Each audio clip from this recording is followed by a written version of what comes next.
Senhor, nós te agradecemos por mais uma semana, por todo o teu cuidado sobre as nossas vidas, Pai.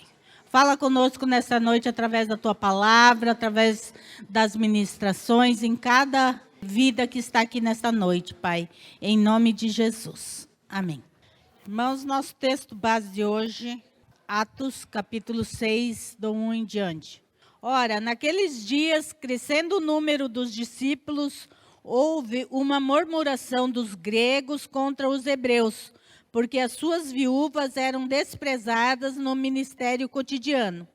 E os 12, convocando a multidão dos discípulos, disseram: não é razoável que nós deixemos a palavra de Deus e sirvamos as mesas. Escolhei, pois, irmãos dentre vós, 7 varões de boa reputação, cheios do Espírito Santo e de sabedoria, aos quais constituamos sobre este importante negócio. Mas nós perseveraremos na oração e no ministério da palavra. E este parecer contentou a toda a multidão, e elegeram Estevão, homem cheio de fé e do Espírito Santo, e Filipe, e Prócoro, e Nicanor, e Timão, e Parmenas, e Nicolau, prosélito de Antioquia. E os apresentaram ante os apóstolos, e estes, orando, lhe impuseram as mãos. E crescia a palavra de Deus em Jerusalém, e se multiplicava muito o número dos discípulos, e grande parte dos sacerdotes obedecia à fé. Irmãos, esse texto de Atos está falando sobre a escolha dos diáconos aqui. Alguns pré-requisitos para escolha de pessoas para liderança, para trabalharem juntos. E eu estou estudando o livro de Atos, e me chamou muita atenção, e nós vamos conversar um pouquinho nesta noite, e nós vamos ver como, com o passar do tempo, foi se perdendo como deveria ser, então, as pessoas para trabalhar juntos na igreja. A igreja, ela estava em crescimento, né? E aí surgiu uma necessidade. Tinha os 12, e no primeiro discurso de Pedro, já 3.000 pessoas aceitaram Jesus. Quer dizer, começou a crescer o número de pessoas. Então, houve uma necessidade ali de mais gente para ajudar. E aí, então, houve ali uma reclamação, chegou até os discípulos, né? E aí os discípulos disseram: não é razoável que nós deixemos a palavra de Deus e sirvamos as mesas. E eu quero trazer isto no primeiro ponto para nós conversarmos um pouquinho. Eu já falei esses dias no estudo aqui também, que o pastor, ele deve se manter dentro do seu chamado, que o pastor não deve se envolver em outras áreas. E olha aqui, isso vem aqui dos discípulos. O que eles disseram? Olha, não é razoável que nós deixamos a palavra de Deus, de pregar a palavra, de falar, de ministrar, de ensinar, para servir as mesas. No versículo 4, ele diz: mas nós perseveramos na oração e no ministério da palavra. Então, os discípulos, eles não abriram mão do chamado deles, que era para ministrar a palavra, que era para pregar o evangelho. Então, o pastor da igreja, ele deve sim se manter na palavra. Ele não deve se envolver nas outras áreas da igreja. O pastor tem que ajudar a limpar a igreja. O pastor tem que ajudar a fazer não sei o quê. Gente, para isso existem outras pessoas dentro da igreja que podem fazer este trabalho. O pastor, ele deve fazer o seu trabalho pastoral. O seu trabalho de cuidar das ovelhas. O seu trabalho de pregar a palavra. Digamos assim, se o pastor tivesse que vir limpar a igreja, o que aconteceria? Ah, surge uma emergência, alguém precisando. Ah, não posso ir, eu tenho que limpar a igreja. Eu não posso sair daqui, eu estou limpando a igreja. Então, é muito sério isso. E o que a gente vê hoje? Principalmente em pastores que são muito centralizadores, que tudo tem que passar por ele. Eles acabam se envolvendo em todos os departamentos da igreja. E aí sobra muito pouco tempo para o cuidado pastoral em si. Então, o pastor, ele foi chamado para uma missão, de pregar o evangelho e cuidar das ovelhas. Então, o pastor ele não foi chamado para fazer a manutenção da igreja, ele não foi chamado para limpar a igreja, ele não foi chamado para, entende, irmãos, resolver esses problemas cotidianos da igreja. Para isso, existem outras pessoas dentro da igreja que podem, sim, ser a ajuda do pastor. Até porque uma pessoa só não dá conta de fazer tudo, mesmo se quisesse. Sozinho, ninguém faz nada. A obra de Deus ela é feita em equipe. Ela não é feita sozinha. Então, ela não é feita só pelo pastor da igreja. E isso precisa ficar claro no nosso coração, irmãos, porque senão nós começamos a cobrar do pastor por ele não fazer determinadas coisas que nós achamos que o pastor deve fazer. Ah, mas foi feito um mutirão e o pastor não apareceu para ajudar. Entende? Às vezes nós vamos cobrar o pastor de certas coisas que ele não foi chamado para fazer. O chamado do pastor é para estar com a palavra de Deus e cuidando da vida das pessoas. Da vida das pessoas. Agora, das necessidades das pessoas, existem outras pessoas dentro da igreja que podem e devem, sim, ajudar. Mas, nós vamos ver aqui que existe também requisitos para trabalhar na obra de Deus. Existem requisitos para se trabalhar na obra de Deus.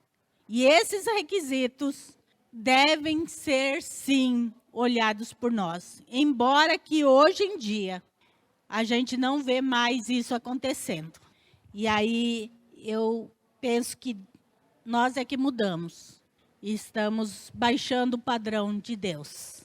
Então, irmãos, esse primeiro ponto, eu gostaria que ficasse claro. Os discípulos não aceitaram fazer outra coisa a não ser a oração e pregar o evangelho, ficar falando do evangelho. Então, isso é um alerta para nós, porque muitas vezes nós vamos estar cobrando coisas do pastor que ele não precisa fazer, ou não é obrigação dele fazer. Embora que, lógico, nenhuma necessidade, a gente faz. Eu já limpei a igreja, no começo da igreja aqui, limpei muito tempo a igreja. Não tinha quem fizesse, eu vinha de pedreira para cá limpar a igreja. Mas a gente precisa entender que a igreja começou lá atrás, era pequena, né? Paulo e Vera, os irmãos que conheceram a outra igreja, sabe como era? O número era menor, menos pessoas. Tal. Agora a igreja cresceu. Não há porquê os pastores terem que vir limpar a igreja. Existem pessoas. A igreja cresceu. Era o que aconteceu aqui no texto que a gente leu. Estava crescendo e houve, então, uma demanda para que houvesse pessoas para ajudar os discípulos. Então, isso que acontece. Noelzinho, pode falar, Noelzinho. É verdade. E graças a Deus, né, que esse ensinamento, pastora, que nós vem aprendendo desde o início, né, que o pastor sempre nos orientou a isso, né, a essa divisão, para que não fica tudo para o pastor. Por causa disso que nós temos a liderança, né, para que não sobre tudo para o pastor. Eu estou sempre falando ali com a recepção, para que dar o nosso melhor, né? Para que possa ajudar o pastor ali na pregação dele. Imagina o pastor ali na pregação, ele ter que ver alguém que está chegando, ele tem que ver outras coisas necessárias da igreja, sendo que temos nós para estar nos auxiliando também, né? Então é importante que a gente observa, né, quando o pastor cobra algo, né, de si, é porque a necessidade. Porque lá no início, ali em Moisés, né, ele teve essa dificuldade. Ele queria fazer tudo sozinho. Aí teve que ser um homem de Deus, seu sogro Jetrô, que veio, o que você está fazendo está errado, né? Porque você não divide, não pega alguém que do meio de vocês que tem o discernimento, essa capacidade para estar ajudando você. As coisas mais graves, traga para o pastor. E as que vocês possam resolver, vocês resolvem. Assim que é formada a igreja, né? Então, graças a Deus por esse estudo e graças a Deus que o pastor vem trazendo isso para nós. E nós vem aprendendo com isso. Vocês imaginam, quem já ministrou a palavra aqui, né? Quem prega aqui, sabe que pregar não é fácil, não é? Você vem pregar, você está pensando na mensagem que você vai transmitir. Você está ali pensando na palavra, você está ali pensando na mensagem. Já pensou se o pastor tivesse que, como o Manuel falou, recepcionar as pessoas que chegam, pegar o nome das pessoas que chegam, fazer isso, fazer aquilo. Gente, quer dizer, em vez de ele estar pensando na palavra, naquilo que ele vai ministrar, tirava todo o foco da palavra. Então, é isso. As coisas, elas têm que ser divididas. Já foi lá com Moisés, e é assim. E no início da igreja também houve essa necessidade. E quanto mais a igreja vai crescendo, mais há necessidade de pessoas para ajudar. Para ser aquele que está ali resolvendo os problemas menores, para que o pastor, então, cumpra a sua função. Por exemplo, o pastor Isaías não está aqui. Ele está em aconselhamento, está em conversa lá atrás. Quando ele não está aqui no estudo, é porque ele está em conversa lá atrás. Aí vocês já imaginaram se ele não pudesse tirar esse tempo de conversar com as pessoas? O que acontece hoje um pouquinho também? Isso é você cuidar do seu ministério. O que aconteceu? A pressão em cima dos pastores foi tanta que daí eles saíram de 8 e foram para 80, né? Hoje existe, então, algo errado da parte do pastor, que é, por exemplo, eu só atendo com hora marcada. Eu só vou atender, digamos assim, eu vou estar na igreja no período da manhã. Quem quiser uma oração, me procura lá na igreja de tal a tal hora, eu vou estar ali. E existem muitos pastores que trabalham agenda, com horário marcado e tudo mais. Isso é ruim? Não é de todo ruim. A pessoa pode se organizar melhor. Mas existe uma coisa que problema não tem hora marcada para acontecer. Os problemas acontecem, né? Às vezes, do nada, surgem problemas. Eu não vou atender porque já deu a minha hora de atender. Ou não vou atender porque não marcou e não foi marcado na agenda. Não posso atender hoje. Então, isso também é errado de alguns pastores que têm agido assim. Por quê? Porque o ministério do pastor é cuidar. É cuidar. Isso não importa se é de dia, de noite, de madrugada, a hora que for preciso, o pastor tem que estar à disposição dos seus membros, das suas ovelhas. Ele tem que estar. Isso não é a ovelha explorar o pastor, não. É a ovelha fazer uso do seu pastor. Isso não é errado, irmãos. Então, ninguém se sinta constrangido por precisar do pastor numa madrugada. Isso não é incômodo. Não para nós pastores, isso não é incômodo. Por quê? Porque esse é o nosso serviço na obra de Deus. Esse é o nosso chamado na obra de Deus. Então, o pastor, ele precisa sim estar à disposição na hora do problema. Claro que ele não vai poder atender 10 pessoas ao mesmo tempo. Eu costumo brincar com o Isaías que ele faz a divisão que nem pronto-socorro. Vocês sabiam que o Isaías faz a divisão que nem pronto-socorro? O emergência, urgência. Porque às vezes é bastante pessoas para atender, né? Então, ele precisa ver o qual que não dá para deixar para depois, ou qual que dá para dar uma esperadinha, né? Porque às vezes, né? Às vezes ele pensa que vai ser rápido e demora, porque cada pessoa, né, tem um jeito de se expressar, de contar o seu problema. E já pensou se o pastor tivesse com hora marcada? Tem 5 minutos, Carol, para explicar tudo que eu tenho que ir embora. Não dá, né, gente? Ainda mais nós mulheres, né? Que a gente demora para explicar, né? Porque vai que não entenda, né? A gente tem que explicar bem, porque vai que não entenda. Então, então é assim. Então, o pastor, ele precisa se dedicar ao pastorado mesmo. As outras coisas da igreja, existem pessoas capacitadas para fazê-lo. O segundo, a escolha deveria seguir critérios. Não podia ser qualquer um. E isso aqui nos chama muito a atenção. Quando houve a necessidade de chamar pessoas para ajudar, e eles chegaram aos discípulos, eles colocaram, então, que sim, que deveria ser chamado, mas eles colocaram critérios para qual pessoa deveria ser chamado para ajudar. E veja, irmãos, olha aqui, ó.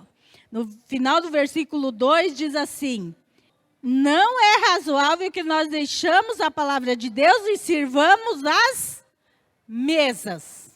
Então, eles estavam chamando pessoas para ajudar, servir as mesas. Quer dizer, ajudar na distribuição dos alimentos às pessoas. Parece algo que qualquer pessoa pode fazer. Se nós formos ver, até uma criança pode ajudar a servir. Mas na obra de Deus, as coisas são um pouquinho diferentes do que no nosso dia a dia. Por isso que as coisas de Deus, a igreja não é uma empresa, ela não é uma empresa e ela não funciona com os protocolos de uma empresa. Aquilo que dá certo na empresa, não teoricamente vai dar certo na igreja. Porque a igreja é outro padrão. E a igreja é o padrão de Deus. A empresa é o padrão do mundo. Então, não ache que você vai assumir um cargo na igreja e você vai colocar padrões de uma empresa, porque lá funciona direitinho. Aqui é a obra de Deus, aqui é diferente. Aqui, a Karina é do RH da empresa. Ela trabalha diretamente com pessoas. Mas eu sei que ela já sabe disso. Que a maneira com que ela trata as pessoas lá na empresa não é a mesma maneira que ela trata os irmãos aqui na igreja. É diferente. Tem que ser diferente. A Karina fez parte do projeto Compaixão. E eu tenho certeza que ela não agiu como uma empresa no projeto Compaixão. Porque não dá. Não dá, não tem liga, irmãos. É diferente. Os padrões de Deus são diferentes do nosso. E é por isso que muita gente está errando na igreja de Cristo. Essas mega igrejas que estão sendo criadas hoje, elas estão se baseando por fórmulas humanas de crescimento. E elas vão crescer sim, porque elas têm um método de crescimento. Mas aí eu pergunto, quantos dos que estão nessa igreja realmente conhecem Deus e a sua palavra? E vivem uma vida de verdade com Deus? Por quê? porque as igrejas se tornaram mais um clube do que propriamente uma igreja. E aí eles estão trazendo para a Igreja de Cristo métodos humanos, e um deles é o de autoajuda. A maioria das igrejas está lidando com autoajuda. E, irmãos, nós não usamos de autoajuda, mas nós pregamos a ajuda do alto. É essa que nós pregamos. A autoajuda é algo que só trabalha no meu ego. Mas, às vezes, irmãos, o meu ego precisa ser tirado de mim por Deus. E a autoajuda não faz isso. A autoajuda, ela só faz com que a gente se sinta a última bolachinha do pacote. É isso que a autoajuda faz. Ela te faz se sentir bem. Mas, às vezes, irmãos, Deus quer que a gente se sinta mal. Sabe por quê? Porque, às vezes, o nosso pecado precisa ser arrancado da nossa vida. E o pecado só é arrancado na nossa vida quando a gente é confrontado. Quando a gente fica cara a cara com Deus. Deus fala, isso aí está errado. Isso aí não é para você. Então, é por isso que a autoajuda não é os meios de Deus. Funciona? Claro que funciona. No Augusto Cury, é um dos maiores escritores do mundo cristão de autoajuda. Por quê? É só autoajuda. Ele não confronta os pecados. Ele não confronta os nossos erros. Então, é ótimo, né? Quem aqui gosta de ser confrontado? Ninguém, irmãos. A gente não gosta mesmo. Quem gosta de... você está errado. Quem gosta que o pastor chame lá atrás, viu? Deixa eu falar um negocinho com você. Quando o pastor chama lá para a salinha, tem gente que já... Ai, não acredito. Por quê? Porque vai ser confrontado, porque vai ser chamado a atenção, porque vai ser, né, para a realidade. Ninguém gosta disso.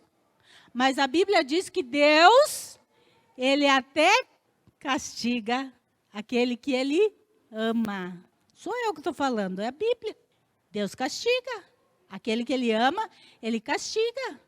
Se o castigo vai trazer o arrependimento, Ele vai castigar sim. Então, é por isso, irmãos, que os padrões do mundo são diferentes dos padrões da igreja. 1 Timóteo 3,6 fala que não neófito, para que se ensoberbecendo, não caia na condenação do diabo. Lá em 2 Timóteo está falando também sobre liderança, que não é para pôr ninguém na liderança neófito. O que é neófito? Palavrinha esquisita, né? Neófito é um novo convertido, alguém que não conhece ainda a Bíblia. Por exemplo, Márcia, quanto tempo faz que você está vindo na igreja? Desde junho? Uns 3 meses. 3 meses. Ela está aprendendo. Já pensou em pegar ela e dar um cargo para ela? Isso é neófito. Eu vou dar... Não quer dizer que ela não tenha potencial. Ela pode ter muito potencial, mas ela não conhece a Bíblia. Ela é neófito na fé, ela não conhece. Então, quando entrar em choque, algo que exija fé, ela vai fazer aquilo que ela sabe fazer, não aquilo que a palavra diz que é para fazer. E o perigo do neófito é o quê? É que o orgulho e se ensoberbeça, quer dizer, que deixa o orgulho entrar no coração e caia na cilada do diabo. Por quê? Porque quando o orgulho entra no coração, o que acontece? É onde que o diabo atua. Sabe aquelas pessoas que têm um cargo a mais e... né? Não, porque agora eu faço parte dos recepcionistas. Estava conversando com uma pessoa, falando de uma igreja, e ela fala assim, não, existe muitas pessoas que estão indo estudar fora de lá, e eles voltam para a igreja e eles nem nos cumprimentam mais. Colocaram neófitos para estudar. Pessoas que não estavam preparadas. Aí eles chegam na igreja e se acham mais... porque agora eu tenho teologia. Sou mais. Porque agora eu sou presbítero. Porque agora eu sou diácono. Então, os neófitos, eles não têm a maturidade para entender que isto é obra de Deus, que isso é um serviço para Deus, é uma doação para Deus, e que não é para nos engrandecer. E daí Satanás se aproveita, porque não há o conhecimento para não deixar isso acontecer. Então, aqui é um conselho que Paulo dá a Timóteo, quando Timóteo estava ali para colocar pessoas da liderança. Ele falou, olha, não coloque neófitos na fé. Para quê? Para que eles mesmos não venham a caiu na cilada do diabo. Para que eles não se percam. É um cuidado para que a pessoa não se perca. Quem aqui já trabalhou com a pessoa que não aceita ser contrariada ou não aceita conselho?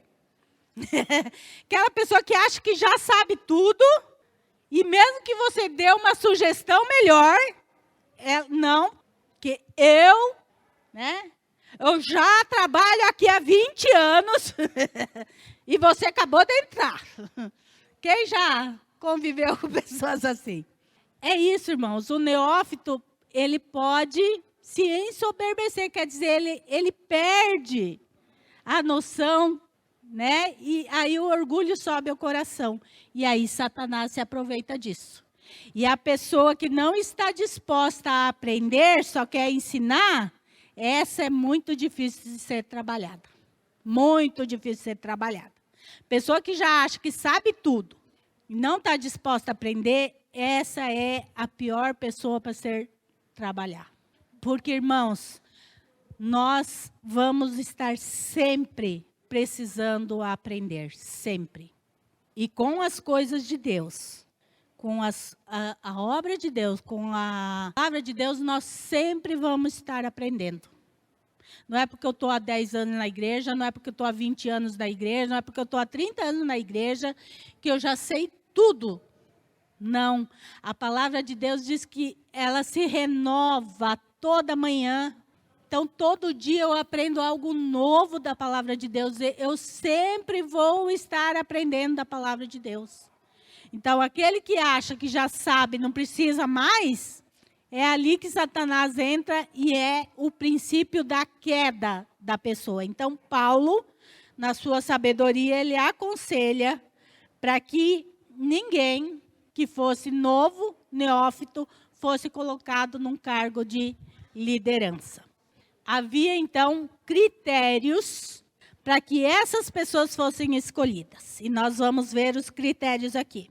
Primeiro critério, versículo 3. Escolhei, pois, irmãos, dentre vós, 7 varões. Primeiro critério, de boa reputação. De boa reputação. Essas pessoas iriam estar no meio da igreja, eles iriam estar trabalhando, atendendo as pessoas no meio da igreja. E eles, então, o primeiro critério para a escolha deles era que eles tinham que ter uma boa reputação. As pessoas precisavam olhar para eles e ver neles pessoas que não faziam coisa errada. Pessoas que não tinham o que falar. E no meio da igreja, no meio das pessoas, o que acontece? Sempre a gente sabe quem é quem. A gente vai saber se a reputação é boa ou não. Então, eles precisavam ser pessoas de testemunho de vida. Eles precisavam ser pessoas de testemunho de vida. Por quê? Lembram de Judas, que tirava dinheiro lá das ofertas? Ele era uma pessoa de má reputação. Então, agora o critério para a igreja, para a implantação da igreja, que aqui é a implantação da igreja, a igreja primitiva aqui. Então, um dos requisitos para você ser chamado para ajudar era ter boa reputação. O povo deveria saber que aquelas pessoas, elas eram pessoas honestas, eram pessoas íntegras, irrepreensíveis. Não tinham nada a esconder de ninguém. A vida delas era um livro aberto. Esse era um dos critérios para que fossem recebidas essas pessoas para ajudar. Altíssimo, né, irmãos? Padrão, ISO, um ISO alto aí. Esse é o padrão de Deus, irmãos. Este é o padrão de Deus. O padrão de Deus é sempre um padrão alto. É nós que estamos rebaixando o padrão de Deus. Somos nós. Hoje, além de pôr pessoas neófitas na fé, muitas igrejas estão colocando pessoas com má reputação na sociedade. Um exemplo de que seria uma má reputação aí. Um exemplo. Pessoa que não paga suas contas. Má reputação. É uma pessoa de má reputação. O que mais? Briguenta. Pessoa de má reputação. Mentirosa. Má reputação. Que pratica pecado. Para a igreja, má reputação. Fofoqueira. Nossa. E a Rose tocou num ponto que dentro da igreja, das pessoas que trabalham, é gravíssimo. É gravíssimo uma pessoa que faz parte da liderança da igreja ser fofoqueira. Gravíssimo. Sabe por quê? Porque você vai estar trabalhando com pessoas diretamente. Diretamente você trabalha com os irmãos da igreja. Já pensou? O irmão chega até você para um conselho. Porque, irmãos, quem trabalha na liderança é olhado, é visto sim. Nem que seja o recepcionista, nem que seja quem limpa a igreja. Quem faz alguma coisa na igreja, sempre tem alguém olhando para você. Pode ter certeza disso. Sempre vai ter. E aí o irmão chega até você, porque sente confiança, né? Te conta uma coisa, você sai dali, contar para o outro lá. Isso, a fofoca é algo terrível. Terrível dentro da igreja. Terrível. É por isso que o pastor Isaías, ele pega no pé quando a fofoca, e ele pega no pé mesmo. Vocês sabem que se chegar no ouvido dele fofoca, vai ter esclarecimentos. A coisa não passa batido, não. Quem falou? Quando falou? Não adianta falar um passarinho me contou que não vai adianta. Você vai ter que dar nome aos bois. Porque, irmãos, quem trabalha, principalmente na liderança da igreja, precisa ter boa reputação. Precisa ser uma pessoa confiável. Às vezes, aquele irmãozinho, ele precisa de uma pessoa que ele acha que é mais o jeitão dele, né? Às vezes, um visitante está chegando na igreja, isso vale muito para quem trabalha na recepção. Você é a cara da igreja, o recepcionista da igreja é a cara da igreja. Se a pessoa é bem recebida, às vezes a pessoa, o visitante, ele tem um certo quê de chegar a conversar com o pastor. Mas naquela pessoa que recebeu ele bem, ele vai chegar, olha, eu preciso falar com o pastor. Olha, eu preciso que ore por mim. Eu preciso de alguma coisa. Então, quer dizer, ele precisa sentir confiança naquela pessoa para que ele venha. Porque um visitante que vem a primeira vez na igreja, ele acha, às vezes, que não tem acesso ao pastor. Por que acontece isso? Porque em várias igrejas está assim, né? As pessoas não têm mais acesso ao pastor. O pastor não vai cumprimentar, o pastor não chega a conversar com as pessoas. Glória a Deus que não é o nosso caso aqui, né? Mas existe igreja assim, então aquela pessoa às vezes não tem. E aonde ela vai procurar? Naquele irmãozinho que está ali próximo. Então, já pensou? Ele precisa ser de boa reputação. Ele precisa ser confiável. Pode falar, Noel. Os irmãos sabem da nossa dificuldade para que a gente tenha essas pessoas para estar junto, nos ajudando. Porque não é assim, nós, antes da gente convidar alguém para estar nos ajudando, a gente, vamos orar. Eu chego no pastor, eu falo com o pastor, a gente vai estar orando, a gente vai estar observando mais essa pessoa, para que se ela tem a capacidade para, né? Se não tiver, a gente vai esperar mais um pouco e vamos trabalhando. E essa pessoa, depois que ela venha, ela não vai aprender tudo num dia só. É trabalhando que ela vai aprender. Se você falar, eu vou falar assim, eu não vou agora, eu vou esperar trabalhar, eu vou esperar mais um pouco, mas depois eu vou. Se torna mais difícil. É melhor que vá, vai se corrigindo, né, vai se preparando, trabalhando, para que você aprenda mais fácil, né, com a ajuda do pastor, do seu líder, e aí você vai indo. Porque senão, o recepcionista, se ele tiver uma boa conduta, e ele perceber já a necessidade do visitante chegando na igreja, vai ficar mais fácil. O visitante vai ficar mais à vontade, porque ele foi bem recebido. E essa pessoa não vai esquecer jamais desse quem recebeu, porque ele vai ficar privilegiado de ser bem recebido, e se tiver de algo de conversar com o pastor, vai ficar mais fácil para ele. Então, é uma oportunidade muito boa de você começar a trabalhar na igreja, na recepção. Tanto na recepção, tanto na limpeza, porque você faz com amor. E quando você faz com amor, a sua recompensa é bem maior. Irmãos, eu trabalho com os professores de crianças aqui, né? E eu quero trabalhar com criança.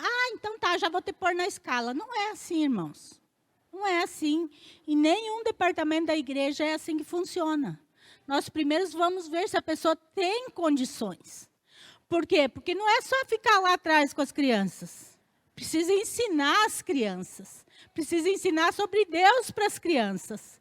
Não é só ir lá atrás, tirar a criança do culto e ir lá atrás. Os pequenininhos, lógico, eles ficam a maior parte do tempo brincando. Mas nós temos 3 classes no domingo lá atrás. São 3 classes. Então, as crianças vão lá atrás no domingo para aprender, para terem o culto deles. Eu não posso pôr alguém que não tenha boa reputação para cuidar das crianças. Ou que não saiba da Bíblia, vai ensinar o quê para as crianças? Então, irmãos, parece, cuidar da criança qualquer um. Na igreja, não. Cuidar das crianças precisa ser pessoas que tenham compromisso com Deus, com a sua palavra e com a igreja. Um dos professores, eu estou tendo problema, ele está vindo muito pouco no culto. É o 2º mês que ele não está na escala dos professores. E eu já falei para ele, olha, você não está comparecendo aos cultos, e enquanto você não vier aos cultos, você não vai estar na escala mais. Porque o nosso objetivo, irmãos, não é só para cuidar das crianças. A pessoa precisa estar alimentada. Ninguém pode dar aquilo que não tem. Não é verdade? A gente só pode dar aquilo que a gente tem. Então, por que nós temos tantos professores para criança? Na maioria das igrejas, vocês vão ver que é sempre a mesma pessoa que cuida das crianças. E ela vai o mês inteiro, todo culto é ela que fica com as crianças. Irmãos, nós temos uma escala. É muito difícil que a mesma pessoa fique mais do que uma vez no mês com as crianças. Sabe por que a nossa preocupação? É que elas também precisam se alimentar. Quem dá aula lá atrás precisa se alimentar para ter o que dar para as crianças. Se eu deixar a Carol, que a Carol é uma das professoras, todo domingo lá atrás com as crianças, o que vai acontecer? Carol não vai se alimentar, ela só vai ter que dar. Mas ela não recebeu. Então, a nossa preocupação é com as crianças, que as crianças tenham o melhor, mas que quem está cuidando das crianças também esteja sendo alimentado, cuidado, aprendendo para ensinar. Essa é a nossa preocupação. Era muito mais fácil eu pegar 2, 3 pessoas e dizer, vocês são responsáveis pelas crianças, e elas cuidar das crianças o mês inteiro, tal. Para mim era muito mais fácil. Muito mais fácil. Mas, e aí? O que elas vão se alimentar? Elas vão estar o tempo inteiro dando. Elas não vão estar se alimentando. Então, o nosso cuidado é para que todos que sirvam também sejam servidos pela palavra. Então, é por isso que aqui na igreja, se fosse ver pelo número da igreja, não precisaria. Eu estou com 14 pessoas hoje cuidando das crianças no domingo, irmãos. 14 pessoas. Envolve bastante gente. Eu estou colocando aqui as crianças. Envolve bastante gente. Mas é melhor assim do que uma pessoa o tempo todo e, de repente, essa pessoa está só dando e não se alimentando. Então, nós queremos a qualidade tanto da criança quanto do professor. É por isso que é assim aqui. A nossa preocupação vai mais além do que só a criança. Então, infelizmente, em muitas igrejas não é isso. A pessoa que ajuda, ela quase, né? Por exemplo, nós temos uma equipe de limpeza da igreja aqui. A Eliane coordena, mas é uma equipe, não é só a Eliane e o Fernando. Não é toda semana a Eliane e o Fernando. Não, existe uma equipe que limpa a igreja. Por quê? Poxa, coitado deles, se toda semana fosse eles. Eles também trabalham, eles também têm a casa para cuidar da vida deles. Se toda sexta-feira tivesse que vir aqui limpar a igreja sozinhos, como fica? Irmãos, algo que nós precisamos pensar, quem almeja trabalhar na obra de Deus. A igreja, tudo que é feito aqui é feito no modo de voluntariado. Ninguém ganha R$1 para fazer nada aqui na igreja. A pessoa faz por vontade própria, voluntariado. Ninguém ganha e ninguém é obrigado a fazer. E nós, que coordenamos essas pessoas, nós sempre precisamos ter isso em mente. Por quê? Porque, às vezes, a gente esquece que a pessoa está fazendo por voluntário. E a gente começa a querer exigir demais da pessoa. Não, porque você tem que fazer isso, você tem que... Gente, calma. Claro que se você assumir um compromisso, você tem que ter boa reputação. E no boa reputação entra também ser pontual, ser participativo, obedecer o que o seu líder põe. Tudo esses critérios aí faz parte da boa reputação. Mas eu também não posso obrigar as pessoas a fazer algo. Não, você tem que fazer. Por quê? Porque as pessoas estão na igreja e na igreja se trabalha de maneira voluntária. É voluntário. Por quê? Porque ninguém ganha para fazer. Então, primeiro, tem que ser de coração. O que diz lá, ó? 2 Coríntios. Deus ama quem dá com alegria. E isso não vale só para quem dá dízimo e oferta, não, irmãos. Deus ama quem dá com alegria o seu trabalho na igreja. Deus ama quem dá com alegria o seu tempo para fazer a obra dele. Com alegria. Agora, se for imposição, já não vai fazer com alegria. Não é? A gente não pode ser intransigente. Por exemplo, é a escala da Carol na recepção, mas a Carol não pode vir. Aconteceu um imprevisto, ela não pode vir. Nós temos que... Beleza, Carol? Obrigado. Qual a obrigação da Carol? Avisar com antecedência. Claro, porque às vezes acontece imprevisto em cima da hora, mas assim que souber, avisar, ó, infelizmente não vou poder ir. Qual é a obrigação do líder direto da Carol? Beleza, Carol, obrigado por você avisar. Eu vou dar um jeito aqui de substituir você. Por quê? Porque a Carol é voluntária. Ela não é obrigada a estar. No trabalho da Carol, ela é obrigada a estar. Lá no trabalho secular dela, ela é obrigada a ir. Na igreja, ela é voluntária. Então, ela não é obrigada. Ela deve fazer com alegria no seu coração. Porque Deus ama quem dá com alegria. Então, se você estiver fazendo alguma coisa para Deus, com má vontade, meu conselho, irmão, peça perdão e deixe de fazer. Deixe outra pessoa que faça com alegria, porque Deus não está recebendo o teu trabalho. Você pensa que você está agradando a Deus, você não está. E tudo que se faz na igreja não é para o pastor, não é para a liderança, é para Deus. É para Deus. Primeiro para Deus. Então, se você faz algo de má vontade, meu conselho, deixe de fazer. Deixe de fazer. E eu vou falar para vocês, Deus levanta o melhor que você. Deus levanta o melhor que você. Porque a obra é dele. A obra é dele. Então, boa reputação. Outra coisa, cheios do Espírito. Quem fosse servir as mesas tinha que ter uma vida plena com Deus. Quando você está cheio do Espírito Santo, você está com uma vida plena com Deus. Você está com intimidade com Deus.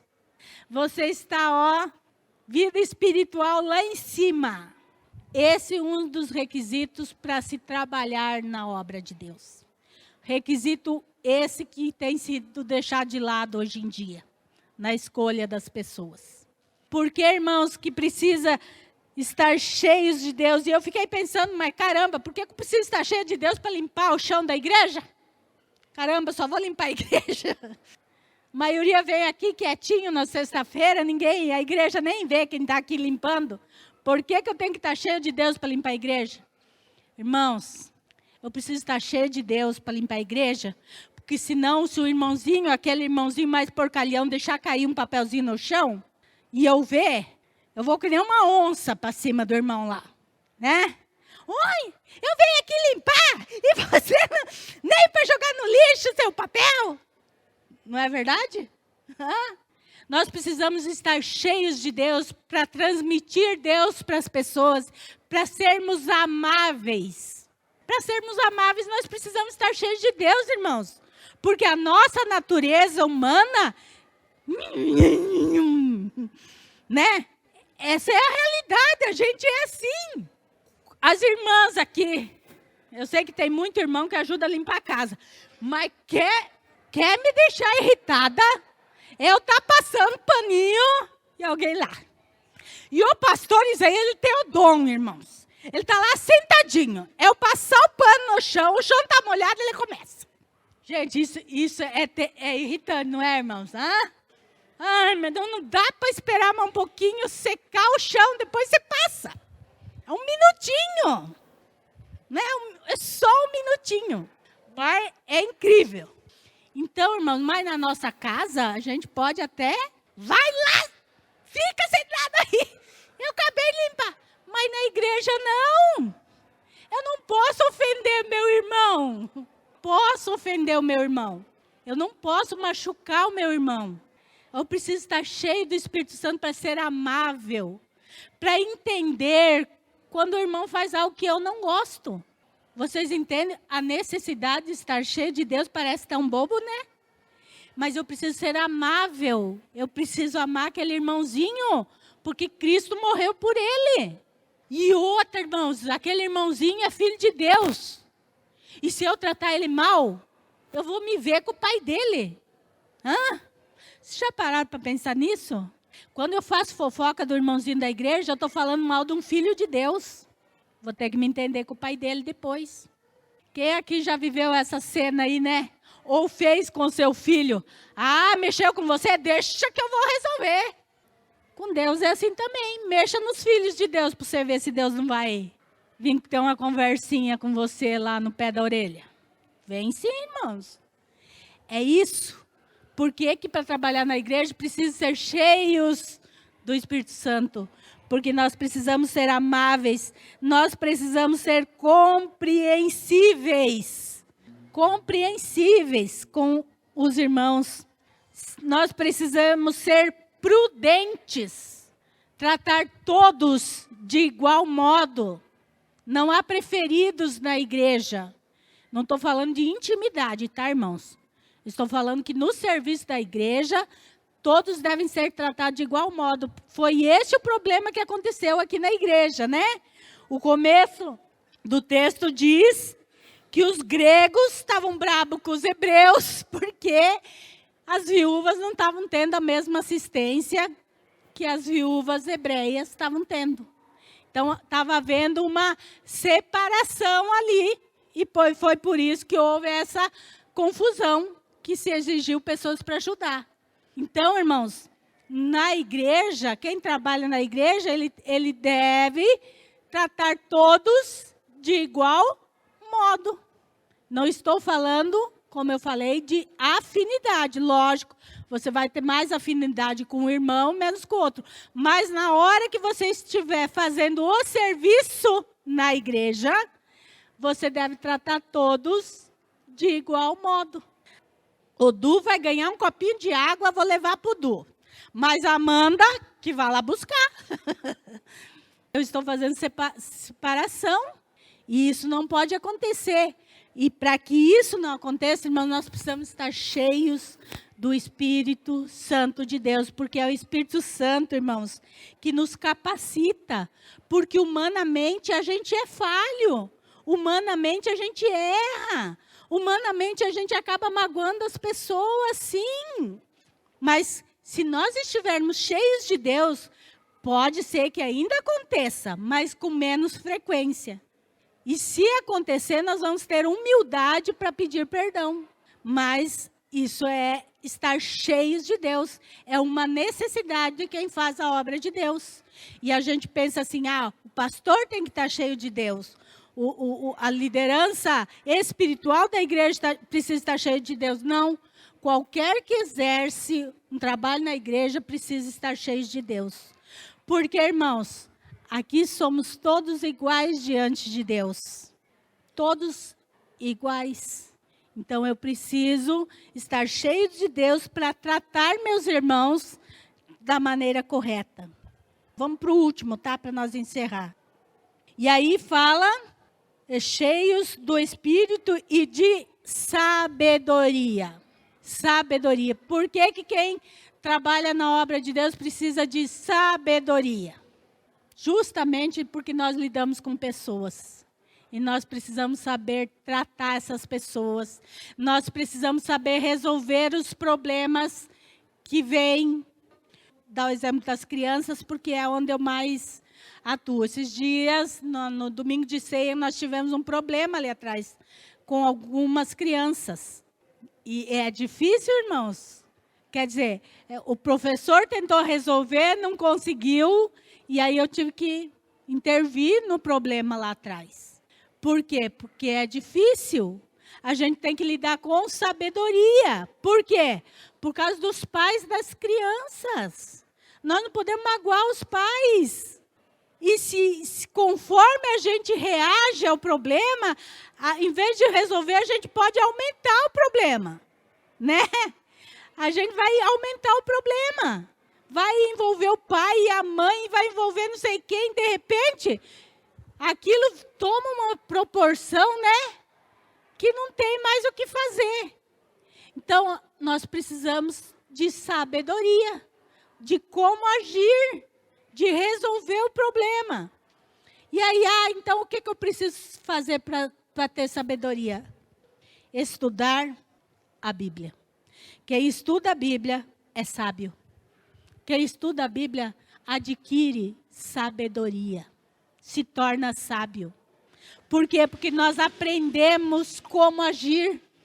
Nós vamos sendo lapidados por Deus. Nosso temperamento, nossa maneira de agir vai sendo lapidada por Deus. E isso vai nos fazendo o quê? Sábios.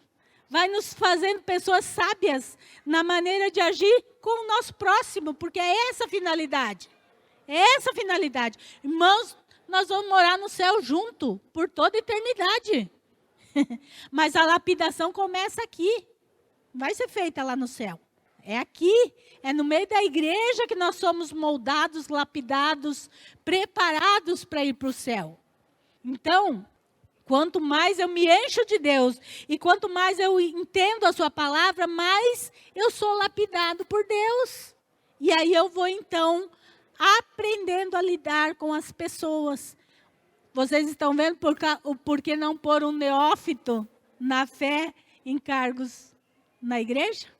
Irmãos, quando eu era pequena, porque meu pai se converteu um pouquinho antes de eu nascer, então eu sou da igreja desde sempre. Lá no sul é bruto o negócio lá, né? E tinha um presbítero na igreja que nós íamos. Irmãos, tinha quase 2 metros de altura. Pense no homem bravo, irmãos do céu. Eu era criança ainda. Ele era bravo, mas ele era bravo. As crianças cortavam volta dele assim, ó. Que só uma olhada que ele dava, a gente já entendia tudo. Né? Ele era terror da criançada na igreja. Ah, se uma criançada fizesse barulho lá na igreja, nossa vida. Mas isso era falta de sabedoria, irmãos. Isso falta de sabedoria, não é assim que se lida. Não é assim, as crianças não podem ter medo da igreja. Claro, elas precisam entender que não pode, na hora do culto, fazer bagunça. Mas elas precisam amar a igreja. Então, se a pessoa que cuida for bruta, né, ela vai repelir. Então, vocês estão vendo como é necessário sabedoria? Precisa de sabedoria, porque senão vai gerar mais tumulto na igreja. Então, esses requisitos aqui, nós vemos que os padrões de Deus são, né, como eu falei, são bem mais altos do que os nossos. E infelizmente, a igreja de hoje, do século 21, rebaixou os padrões de Deus. Existem pessoas não capacitadas para estar na liderança da igreja. Pessoas que não têm boa reputação. Pessoas que não têm uma vida com Deus. Pessoas que não têm um pingo de sabedoria. E ao invés de estarem contribuindo para o crescimento da igreja, às vezes estão afundando a igreja. Então, esses critérios de Deus não mudaram com o passar dos séculos. Continuam. Então, a minha recomendação para vocês hoje, a obra de Deus é maravilhosa. Ela não é fácil, mas é maravilhosa. Então, se você quer trabalhar na obra de Deus, procure ter esses requisitos na sua vida. Porque aí, o seu trabalho vai ser um trabalho bem feito. O que você fizer vai ser algo de excelência. E é assim, as coisas para Deus têm que ser com excelência. Se o mundo ali fora cobra de nós capacitação, dentro da igreja não é diferente. Só que é uma capacitação diferente da do mundo. A do mundo você aprende estudando. E aqui na igreja a gente aprende se colocando de joelho na presença de Deus. Abrindo o nosso coração para Deus. Deixando que Deus nos encha com o seu Espírito Santo. Então, essa é os padrões de Deus para quem quer trabalhar na sua obra. Vamos ficar de pé, vamos estar orando. Senhor, eu ministrei a Tua palavra e que Teu Espírito Santo esteja, Senhor, trabalhando melhor em cada coração. E que nós possamos levar, Senhor, a Tua obra com seriedade, Pai. Senhor, a Tua obra não é brincadeira, Pai. Não é de qualquer jeito também, Senhor. É do Teu jeito, Pai. Ajuda-nos a fazer a Tua obra do jeito que o Senhor quer que façamos. Guarda-nos e abençoa o dia de amanhã, também o culto, em nome de Jesus. Amém.